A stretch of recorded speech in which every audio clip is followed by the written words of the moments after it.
बोलो जयकारा बोल मेरे श्री गुरु महाराज की जय। सभी गुरुमुख प्रेमियों से सप्रेम जय सच्चिदानंद। हर इंसान चाहता है कि जिस भी कार्य में मैं लग जाऊं तो उसकी जो सफलता है वो तुरंत मिल जाए,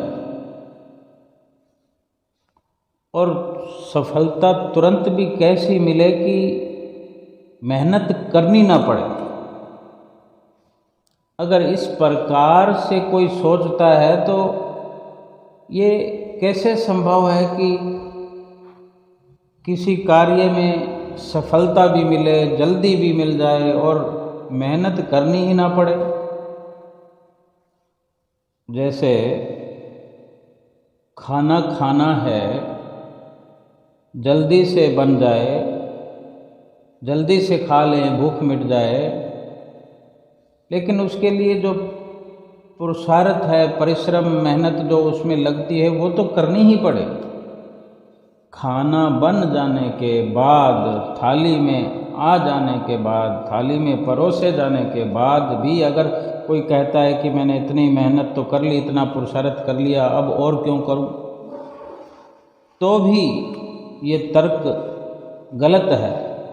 बनी बनाई रोटी को भी अपने हाथों से अपने मुंह में ले जाना पड़ेगा, मुंह में डालना पड़ेगा, फिर उसको चबाना भी पड़ेगा, उसको गिटना भी पड़ेगा। अंदर जब जाएगी रोटी तब अंदर के जो अंदर के अपने अपने कार्य हैं,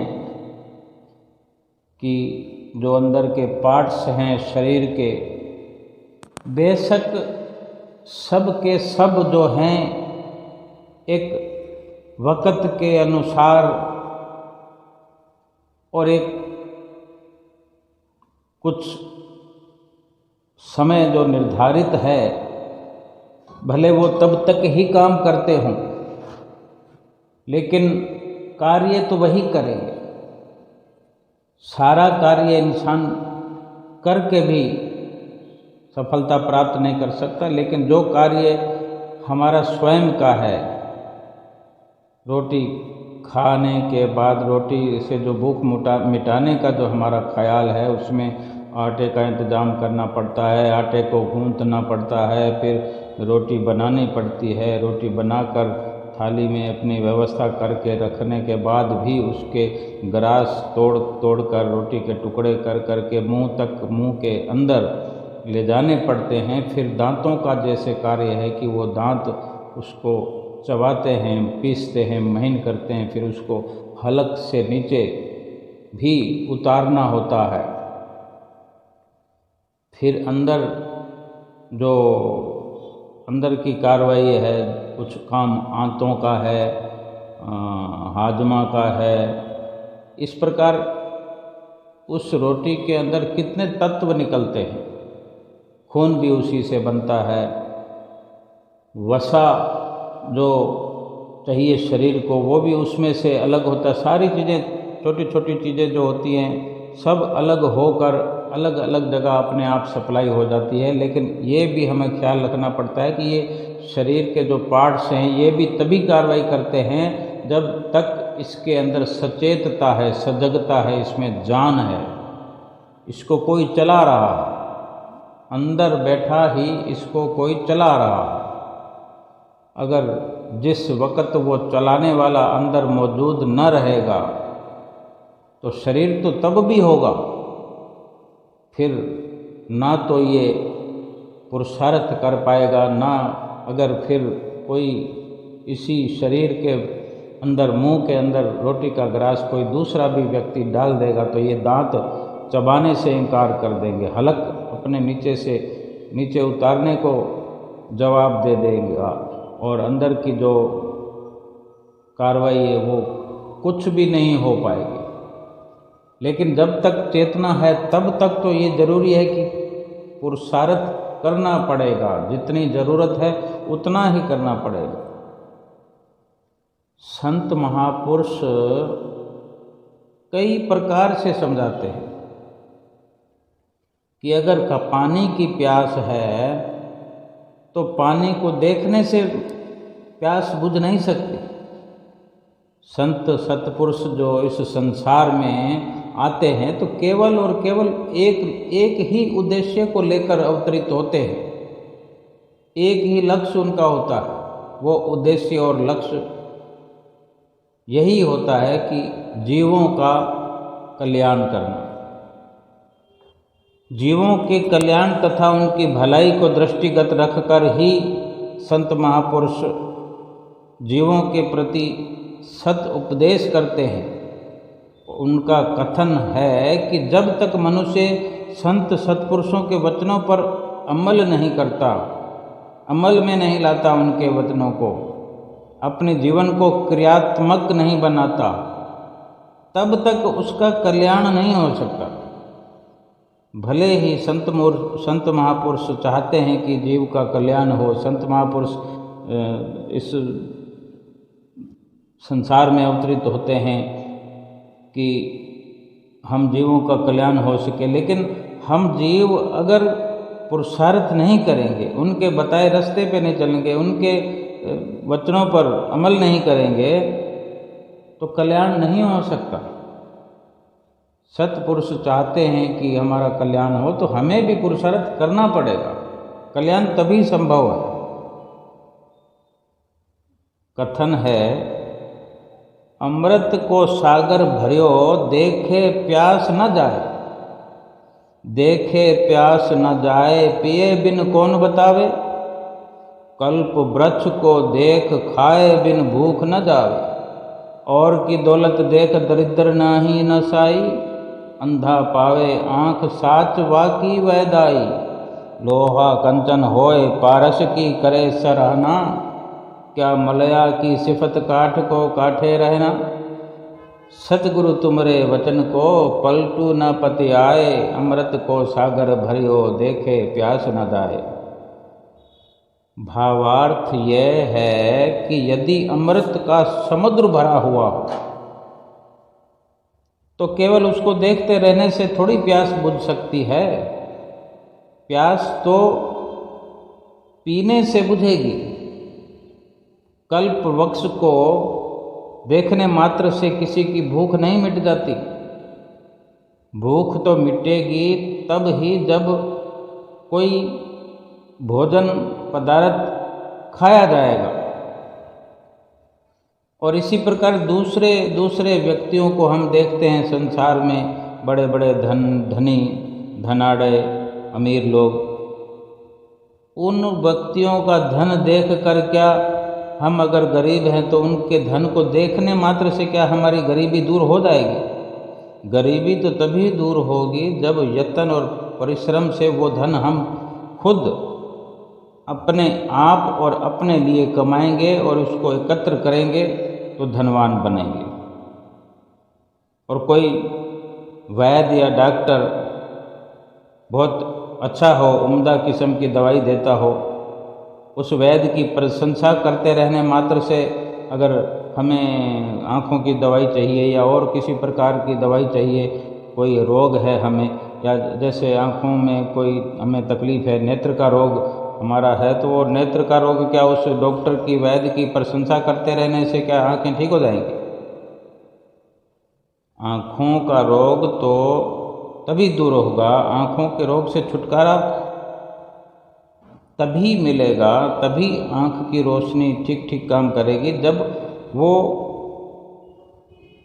उस वैद्य से दवाई लेकर उसको अमल में लाएंगे, उस दवाई का सेवन करेंगे परहेज के साथ। जो वैद्य ने बताया होता है उसके अनुसार उस दवाई को अमल में लाएंगे, तब आँखों को आराम होगा। पारस से छूकर लोहा सोना बन जाता है, परंतु यदि कोई पारस प्राप्त करके केवल उसकी तारीफ करता रहे, पारस बड़ा अच्छा होता है, पारस में ये बहुत जो गुण है, बहुत बड़ा गुण मौजूद रहता है इसमें, पारस को अगर लोहा हम छुआ दें, लोहे की वस्तु कोई इस पारस मणि से छुआ देंगे तो तुरंत सोना बन जाएगा। इस प्रकार की बातें करते रहने से क्या हम सोना इकट्ठा कर लेंगे? ऐसे ही अगर मलयगिरी पर उत्पन्न होकर भी कोई वृक्ष, यानी जहाँ चंदन के पेड़ होते वहीं पर दूसरे पेड़ भी उत्पन्न होते हैं, और वो जो दूसरे पेड़ होते हैं वो चंदन के पेड़ों का संग करके भी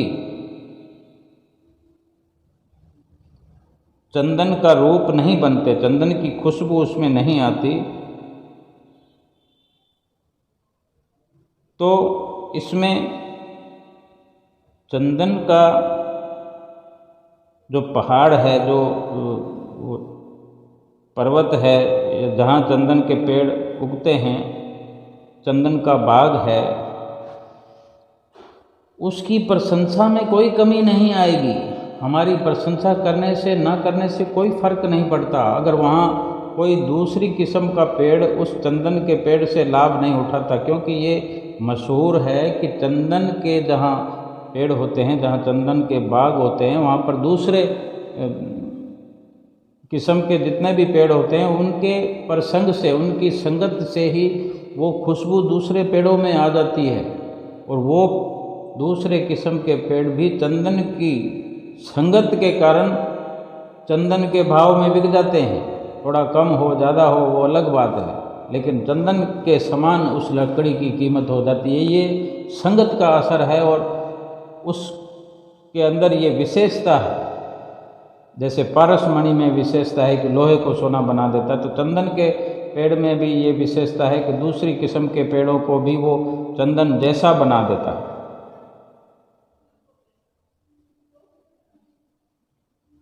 और इसी प्रकार संत पलटू साहब जी कथन करते हैं इन पंक्तियों के साथ। अंतिम पंक्ति का जो इनका कथन है कि हे सतगुरुदेव, यदि मनुष्य आपकी संगत प्राप्त करके भी आपके वचनों की पालना ना करे, अमल ना करे वचनों पर, और अपना जीवन अमली ना बनाए, आचरणमय ना बनाए, तो उसकी दशा उसी मनुष्य जैसी है जिसके सामने अमृत का सागर भरा हुआ हो, परंतु वो केवल उसे देखता रहे, उसमें से जी भर कर अमृत पिए नहीं, तो उसकी प्यास कैसे बुझेगी? ये संतों महापुरुषों के अटल फैसले हुए होते, अनुभवी वचन होते हैं।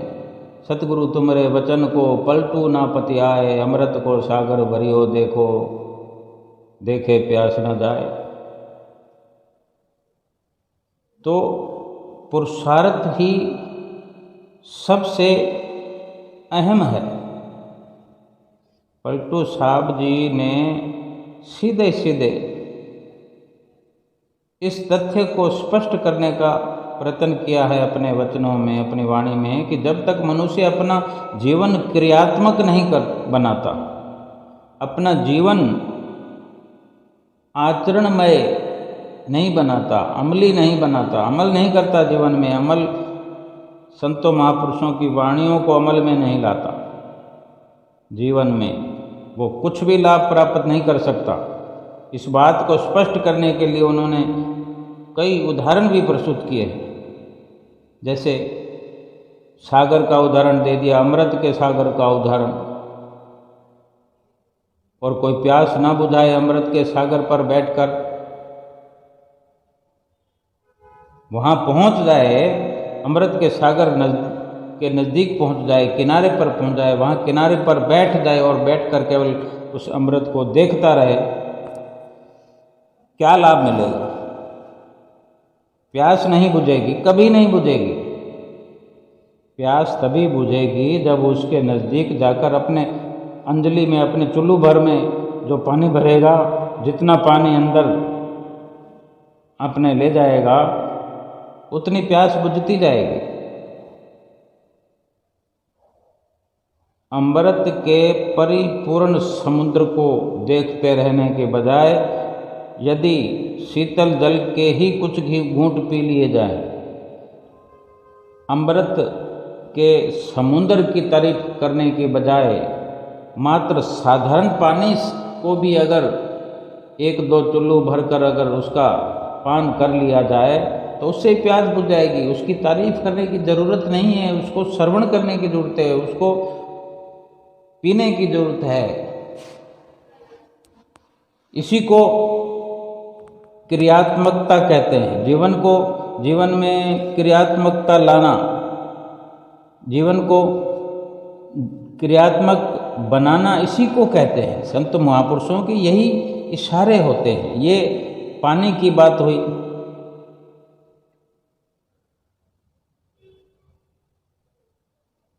और फिर मनुष्य की प्यास अगर साधारण पानी से बुझ सकती है तो उसकी तारीफ करना या ना करना वो एक अलग बात है। लेकिन अमल सीधे तौर पर कर लिया, पानी पीने के लिए कोई यज्ञ हवन करने की ज़रूरत थोड़ी होती है। तुरंत प्यास बुझाने की ज़रूरत होती है और तुरंत ही क्रियात्मक जीवन जिसका होगा, तुरंत जो कार्रवाई होगी उसका असर देखने को मिलेगा, उसका लाभ देखने को मिलेगा।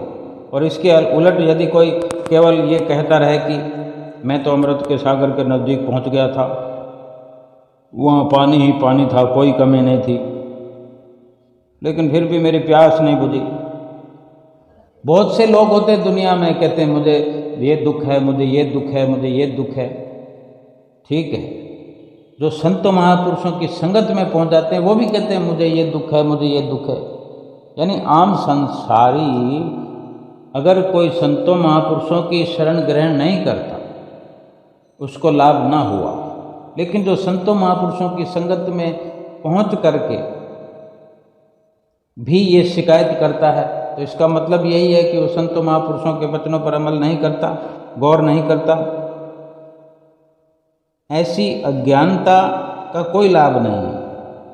ऐसे प्राणी को, ऐसे जीव को अज्ञानी ही कहा जाएगा। दूसरा उदाहरण, जैसे हमने कल्प वृक्ष का सुना पड़ा। कल्प वृक्ष के बारे में ये मशहूर है कि वो एक अलौकिक वृक्ष है जिसको कल्प वृक्ष कहते हैं, जो समुद्र मंथन के समय निकला था।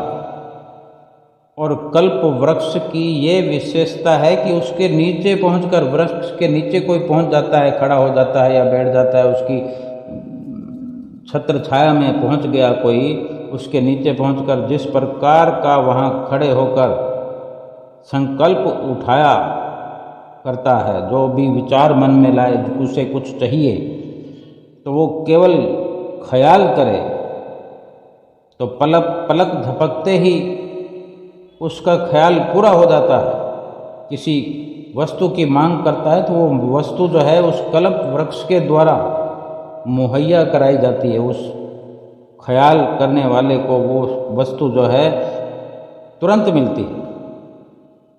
संत महापुरुष फरमाते हैं कि यदि कोई व्यक्ति भूख से बहुत व्याकुल हो, भूख बहुत जोर से लगी हो और ऐसे कल्प वृक्ष के नज़दीक खड़ा हो, कल्प वृक्ष उसे दिखाई दे रहा हो और उसको कल्प वृक्ष को केवल देखता ही रहे, वो उसके नीचे ना पहुँचे, थोड़ा सा दूर से ही देखता रहे और भोजन सामग्री के लिए कोई ऑर्डर ना करे, यानी अपने ख्यालों में कोई ऐसी ना दिखाए कोई प्रतिक्रिया कि मुझे ये खाना है, मेरी ये खाने से भूख मिटेगी, मुझे ये चीज़ अच्छी लगती है, मैं अभी खाना चाहता हूँ। इतना ख्याल उठाने के लिए भी जहमत ना उठाए तो उसकी भूख मिटे तो मिटे कैसे? भूखा ही खड़ा रहेगा। वो दूर खड़ा है, सोच रहा है, खाने पीने के लिए नहीं सोचता, ख्याल नहीं उठाता, केवल उसको देख रहा है या उसके पत्ते गिन रहा है या उसकी सुंदरता देख रहा है। तो फिर उसका तो यही फायदा हो ना, कल्प वृक्ष के पास पहुंचकर भी उसने लाभ नहीं उठाया, भूखे का भूखा रहा, भूखा ही वापस आ गया। अगर वहाँ भोजन की मांग करे, भोजन का संकल्प अपने मन में उठाए, भोजन उसके सामने आएगा और उस भोजन को खाने से, यानी इस प्रकार के अमल उसे करने पड़ेंगे। भोजन ग्रहण नहीं करेगा तो भी भूखा रहेगा। मात्र कल्प वृक्ष को देखते रहने से भूख नहीं मिट सकती, वहाँ खड़े होकर अपनी ख्वाहिश जाहिर करनी पड़ेगी। फिर जो भोजन प्रकट होगा वहाँ पर, फिर उसको अमल में लाना होगा, भूख मिट जाएगी। यानी देखते ही देखते हमारा काम बन सकता है हर स्तर पर। और जैसे संतों महापुरुषों का ये तीसरा उदाहरण हम समझें कि दूसरों के पास कितना धन है हम ये देखते रहते हैं, लालायित होते रहते हैं, मन में हमारे विचार चलते रहते हैं, देखो इसके पास इतना धन है, इतनी बढ़िया गाड़ी है, फिर रोज नित नई इस प्रकार की कुछ ना कुछ जो सेठ साहूकार लोग होते हैं उनके जीवन में परिवर्तन हम देखते रहते हैं कि आज नई गाड़ी लेके आए हैं, आज ये हुआ है, आज सेठ जी का बंगला बना है, सेठ जी के पास इतनी धन संपत्ति है, इतना लाभ हुआ। और बड़े बड़े सेठ साहूकारों के तो समाचार पत्रिकाओं में नाम होते हैं कि साल भर के अंदर, एक साल के अंदर फलां अरबपति ने इतना धन कमाया, उसको इतना लाभ हुआ। और सारी दुनिया पढ़ती है ऐसे समाचार पत्र। फिर उन सब चीज़ों को देखकर, पढ़कर क्या हमारी गरीबी दूर हो जाएगी? हमारी गरीबी हमारे पुरुषार्थ से दूर होगी। जब स्वयं परिश्रम करके हम खूब धन कमाएंगे तभी तो हमारी गरीबी दूर होने वाली है, तभी हमें लाभ होने वाला है। केवल हाथ पर हाथ रख कर और उनकी जो तारीफ़ें हम करते रहेंगे। कोई सेठ हो, उसका कोई मुनीम अगर हिसाब किताब संभालता है और हजारों लाखों रुपए प्रतिदिन गिनता है, देखता भी है, परंतु उनको नोटों को गिनने से अपने हाथों से गड्डियों की गड्डियाँ निकालता है, लेन देन करता है सेठ के इशारे पर। केवल इस प्रकार से क्या वो सेठ की तरह सेठ बन जाएगा? वो तो मुनीम रहेगा, उसको तो एक तनख्वाह मिलनी है काम करने की। नोटों को गिनने और देखने से तो सेठ नहीं बन जाएगा, उसे तो एक महीने के बाद उसका वेतन मिल जाएगा। बैंक में भी हम देखते हैं, लेन देन करने के लिए जाते हैं तो वो बैंक वाले जो कैशियर होते हैं, रोज के रोज सारा दिन लाखों रुपए वहाँ पर आते हैं जाते हैं, उनके हाथों से, कैशियर के हाथों से इतने रुपए गिने जाते हैं, किसी को दे रहा है, किसी को ले रहा है। इस लेन देन से खजांची की आंखों के जो सामने ये जो लेन देन होता है वो स्वयं करता है। खजांची उन लाखों रुपयों को देखता और गिनता है, परंतु वो तो लाखों रुपए का स्वामी नहीं बन जाता, मालिक नहीं बन जाता। इतने ढेर सारे रुपए रोज के रोज गिनने पर भी उसे तो केवल थोड़ा सा वेतन प्राप्त होगा, लेकिन उसको खुद को धनवान बनना, वो तो उसके लिए कुछ और डिग्री हासिल करनी पड़ेगी, कुछ बड़ा बनना पड़ेगा, अधिक परिश्रम करना पड़ेगा, कुछ हट के कुछ और बिजनेस करना पड़ेगा। उसके अलावा बहुत से रास्ते हो सकते हैं, लेकिन वहाँ उसको नोट गिनने मात्र के लिए जो एक महीने का वेतन फिक्स है वही मिलेगा। संत पलटू साहब जी ने जो और प्रमाण दिया वैद वाला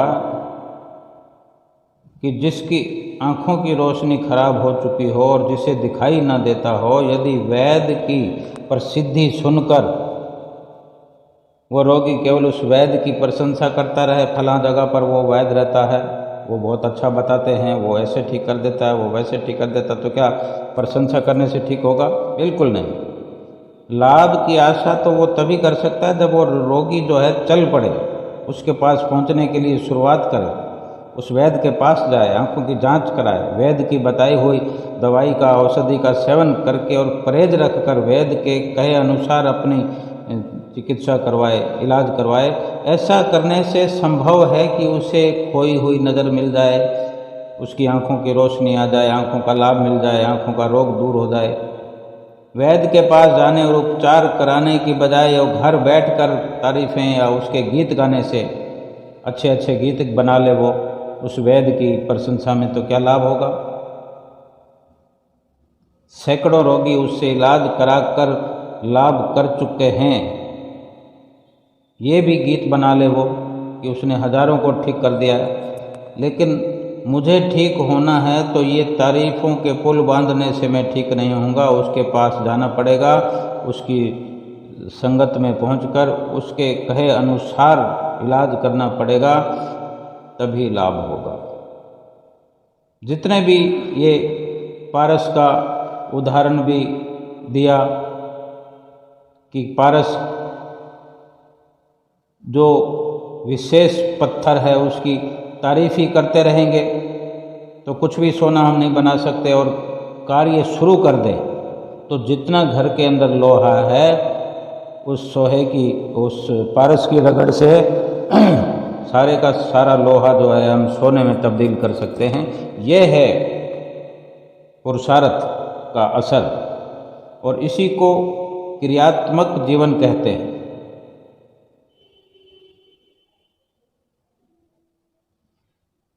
वास्तविक लाभ तो तभी है जब हम क्रिया करते हुए क्रियात्मक बने रहें अपने जीवन में, अपने जीवन को क्रियात्मक बनाएं। इसी प्रकार चंदन के पेड़ों का भी उदाहरण संतों का मिला। वो दक्षिण भारत का एक पर्वत है जिस पर चंदन के वृक्ष पाए जाते हैं, और मलय गिरी, मलय का अर्थ है चंदन और गिरी कहते हैं पहाड़ को। ये हर कोई जानता है कि वहाँ उत्पन्न होने वाले साधारण वृक्ष भी चंदन के वृक्षों की संगत में आकर के चंदन के समान मूल्यवान बन जाते हैं, और उस लगभग उस प्रकार से उनकी कीमत हो जाती है, क्योंकि वहाँ जो हवा चलती है, धीमी धीमी जो हवा चलती है, वो चंदन की सुगंधी से भरपूर होकर वो वहाँ के सारे वातावरण को वो महकाती है, तो उन दूसरे वृक्षों से भी टकराती है, तभी तो वो चंदन रूप हो जाते हैं। और इस चंदन के जो पहाड़ हैं इसकी प्रशंसा करते हो तो भर्तृहरि जी ने, जो कि योगी हुए हैं, उन्होंने भी इस प्रकार से कथन किया है कि तैन हेम गिरिणा रजता दृणा वा यत्रा सिचता सच तस्वत्र वस्ता एव मन्यामहे मलयमेव यदाश्रयेण कंकोल निम्ब कुटजापि चंदनास्यु। यानी उन सोने के सुमेरु पर्वत और चांदी के कैलाश पर्वत से संसार को क्या लाभ हुआ, जिन पर उत्पन्न होने वाले वृक्ष जैसे के तैसे बने रहे। हम तो मलयाचल को ही अच्छा समझते हैं, जिसके संसर्ग में कंकोल, नीम और कुटुज आदि के कड़वे वृक्ष भी चंदन के वृक्ष के समान हो जाते हैं। किंतु जहाँ ऐसे कड़वे वृक्ष भी चंदन रूप हो जाते हैं, वहाँ कुछ ऐसे भी होते हैं जिन पर मलय पवन का कोई प्रभाव नहीं पड़ता। वे मलय गिरी व वहाँ उत्पन्न होने वाले अपना रूप नहीं छोड़ते और वैसे के वैसे ही बने रहते हैं। जैसे बांस, बबूल और बेर आदि ये ऐसे पेड़ हैं, चाहे सैकड़ों वर्षों तक चंदन के वृक्षों के नज़दीक रहें तो भी चंदन रूप नहीं बन सकते, वे ज्यों के त्यों ही रहते हैं। अब विचार किया जाए कि यदि उन्हें साधारण वृक्ष ही बने रहना था तो चंदन के पेड़ों के साथ उनको उगने का, वहाँ फलीभूत होने का क्या लाभ मिला। वहाँ उत्पन्न होने का लाभ तो तभी है जब वो चंदन रूप होकर स्वयं को भी चंदन के समान मूल्यवान बनाए। कि जैसे वहाँ उत्पन्न हुए या कहीं और हुए, परंतु यदि वे चंदन नहीं बनते तो इसमें चंदन के पर्वत का तो कोई दोष नहीं है। संत पलटू साहब जी यही फरमा रहे हैं अपने शब्दों में कि इसी प्रकार सतगुरु की शरण संगत में आकर भी यदि मनुष्य सतगुरु के वचनों की पालना श्रद्धा व निष्ठा से नहीं करता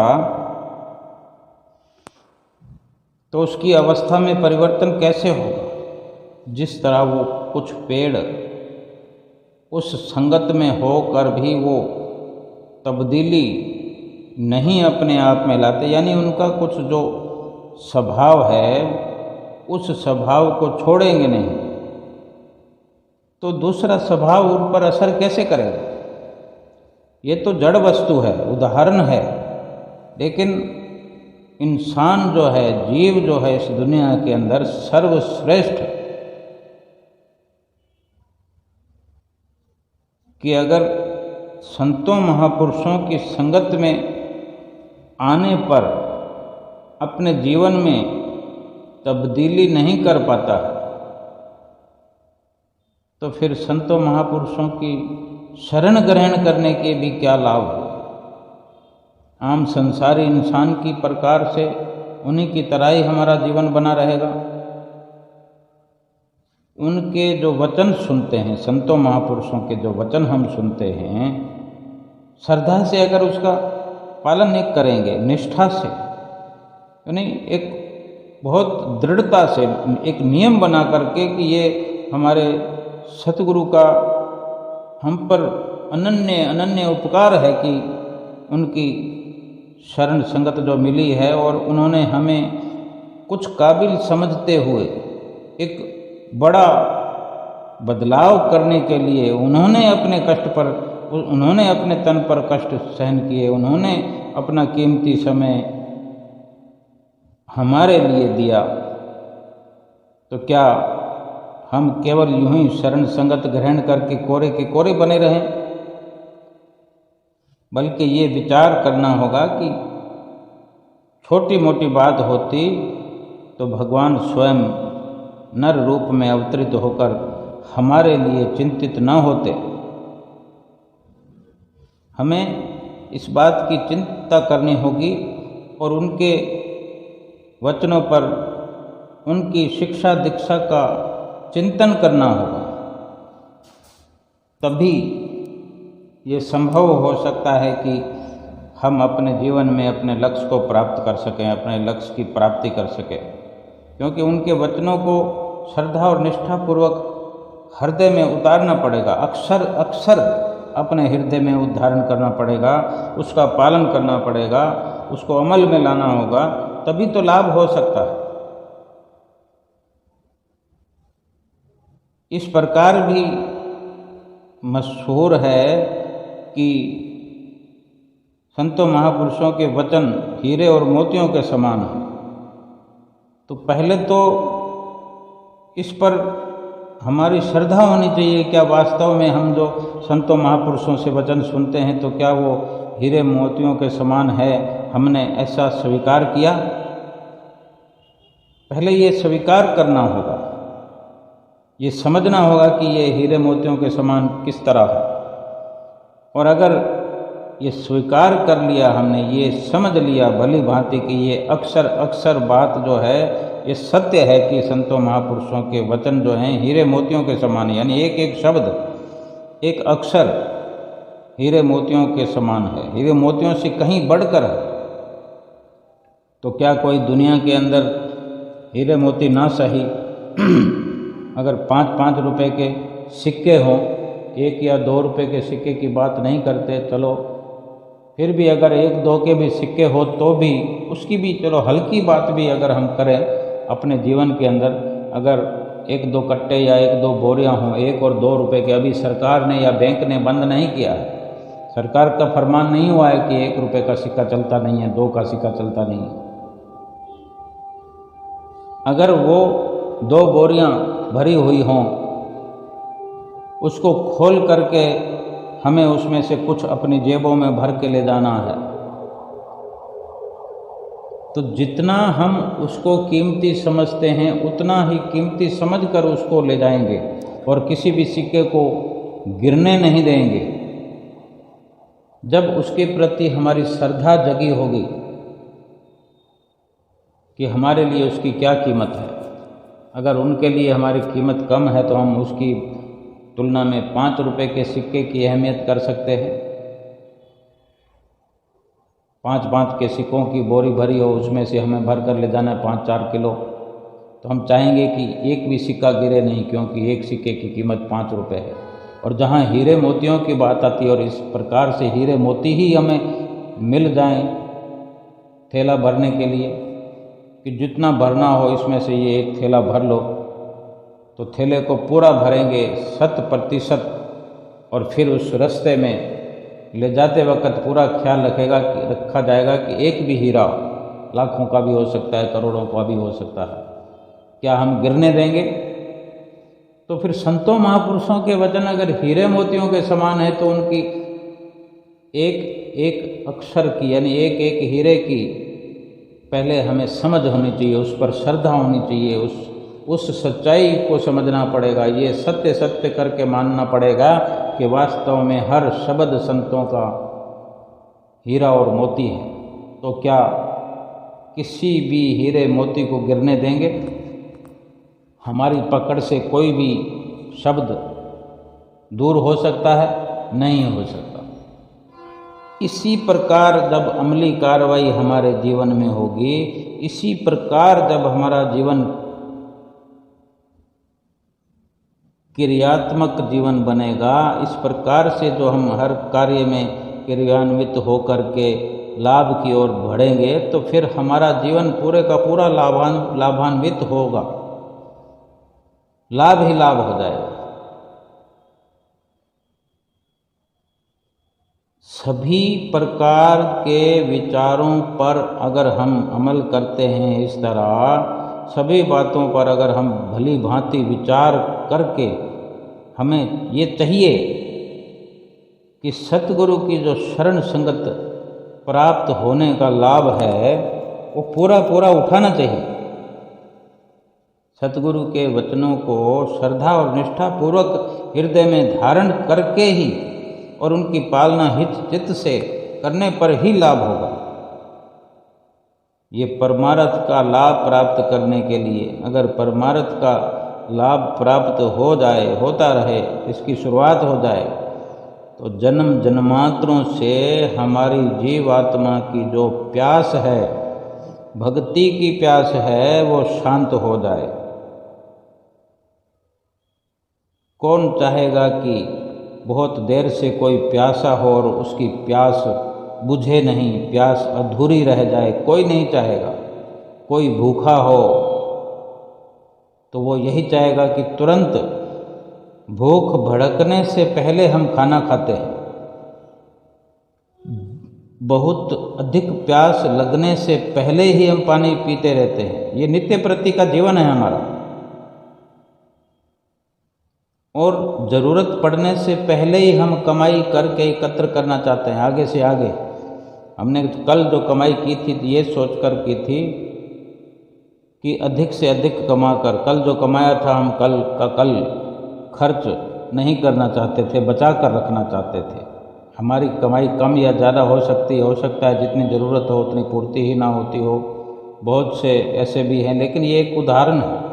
और आज भी जो हम कमाना चाहते हैं, आज का जो हमारा विचार है, हमारे दिल दिमाग में ये चल रहा है कि आज इस तरह से करेंगे, ऐसा करेंगे। हम अपने मिशन को, अपने दिमागी जो विचारों के घोड़े दौड़ाते हैं, तो वो यही कि एक दिन में इतना लाभ कमा लेना चाहते हैं, बहुत सारे दिनों का, बहुत सारे महीनों का, बहुत सारे सालों का एक दिन में कमा लेना चाहते हैं। ये समझ है हमारी, ये हमारा बुद्धि कौशल है।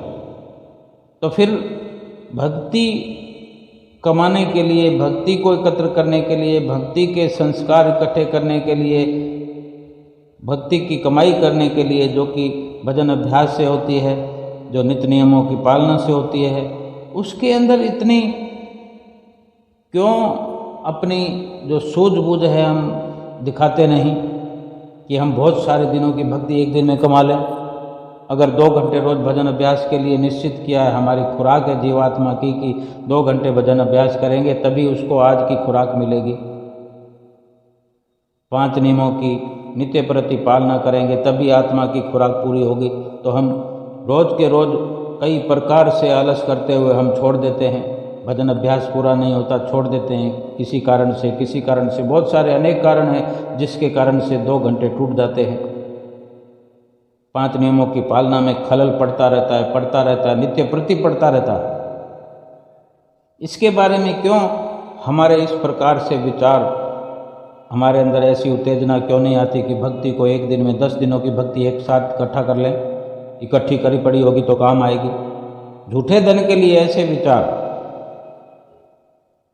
कि बहुत सारी चिंताएं, परेशानियां, दुख मिटा लेना चाहते हैं, लेकिन जो दुख भक्ति से मिलते हैं जन्म जन्मांतरों के, रुपया पैसा संसार की दौलत हम कमा लेने से इसी एक जन्म की कुछ दुविधाएं मिटा सकते हैं, लेकिन भजन भक्ति से तो 84 लाख योनियों के चाहे कितने दुख हैं अथाह, जिसको गिनती में तो लाया नहीं जा सकता। 84 लाख योनियों की तो गिनती की जा सकती है, लेकिन 84 लाख योनियों में आने वाले दुखों की गिनती नहीं की जा सकती।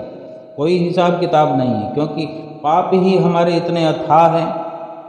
ये सतगुरु की हम पर अनुकंपा है कि इस जीवन में हमें एक एक श्वास में न जाने कितने कोटन कोट पापों को नष्ट कर रहे हैं, भस्म कर रहे हैं, भजन की कमाई से करवा रहे हैं, नित्य नियमों की पालना से हमारा ये ऐसा सुखी जीवन बना रहे हैं। तो क्यों ना हम भी ऐसे विचार करें कि अपने सतगुरु का शुक्राना करें, अपनी आत्मिक प्यास को भजन भक्ति से मिटाएं और ये अपना लोक और परलोक सुखी करके जाएं। बोलो जयकारा बोल मेरे श्री गुरु महाराज की जय।